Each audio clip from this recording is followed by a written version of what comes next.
किसी समय की बात है, भगवान विष्णु विश्राम कर रहे थे। तभी देवी लक्ष्मी वहां आईं और भगवान विष्णु से तुलसी माता को जल देने के महत्व के बारे में पूछा। भगवान विष्णु ने उन्हें तुलसी माता को जल देने के महत्व को विस्तार से बताया।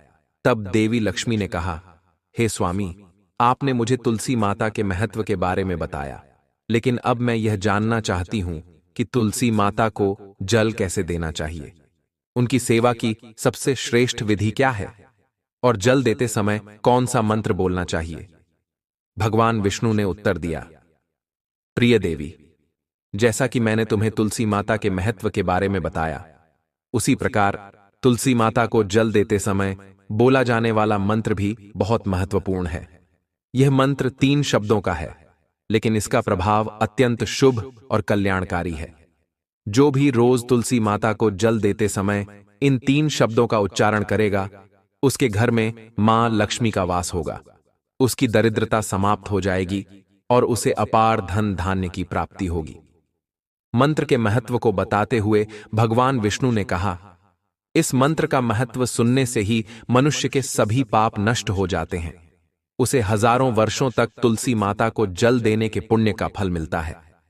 फिर भगवान विष्णु ने देवी लक्ष्मी को एक कथा सुनाई।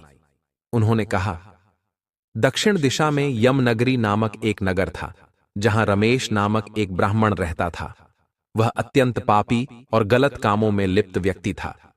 जन्म से ब्राह्मण होते हुए भी वह धार्मिक कार्यों से दूर रहता था। न वह पूजा करता, न ध्यान, न जप और न ही किसी का सत्कार करता। वह मदिरापान और मांसाहार भी करता था और हमेशा अनैतिक कार्यों में व्यस्त रहता था। और वह ब्राह्मण दिन में खेत में काम करके पत्ते बेचकर अपनी जीविका चलाता था और रात में वेश्याओं के पास जाता था। इस प्रकार उसने अनेक वर्षों तक अपना जीवन इसी पापपूर्ण तरीके से बिताया। फिर एक दिन वह दुर्बुद्धि ब्राह्मण पत्ते इकट्ठा करने के लिए एक आरशी की वाटिका में पहुंचा और पत्ते तोड़ने लगा।